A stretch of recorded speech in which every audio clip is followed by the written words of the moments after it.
Corals are small animals, but they build structures that you can actually see from space. As we zoom in, we see the reefs where I work, on a little island called Ofu in American Samoa. The ridge there, the edge, is the coral reef. And as we zoom in, we see what those reefs are. Now, the reefs are made of individual coral colonies, like we see now. That coral, then, is actually made up of a whole series of small polyps, they're called. This is a colonial organism. And the polyps themselves have all the structures that an animal needs. It has a mouth, it has tentacles, it has gonads, it can live, it can reproduce, it can grow. They're in a colony of genetically identical polyps.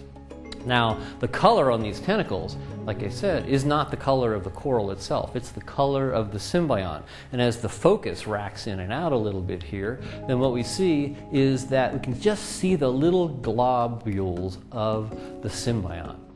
Well, let's take a closer look. We'll go into a tentacle and see those. These cells, the symbionts, are not just floating around. They're actually inside the coral cells. Corals are simple. They just have two cell layers, an epidermis and a gastrodermis inside. The symbionts are inside the gastrodermis, and you can see it there. Now, this is a life form called a dinoflagellate. It has chloroplasts because it's photosynthetic, but it has very odd shaped chloroplasts, like these yellow structures here. We're going to zoom in to the chloroplast itself because that's where the damage happens during bleaching.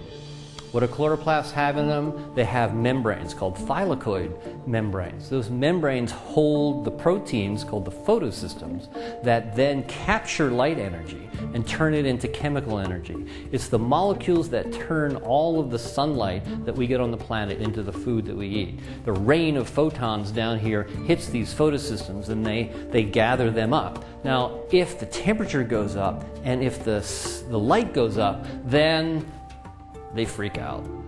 There's too much energy, the photosystems break, and they no longer can function the way they do. But the rain of photon keeps going. The energy is still there, and as a consequence, that energy is now turned into reactive oxygen molecules. Those are damaging to cells, so it damages the inside of the symbiont, it damages the inside of the coral cell, and they spit the symbiont out. That spitting of the symbiont out by one coral cell isn't bad, but if the entire colony does it, then that's coral bleaching. What you can see here is simulated of the spitting out of these symbionts and the gradual whitening of this particular part of this particular coral colony.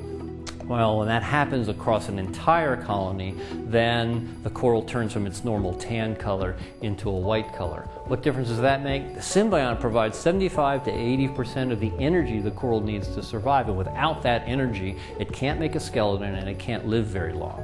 So as a consequence, a lot of the corals that bleach eventually die.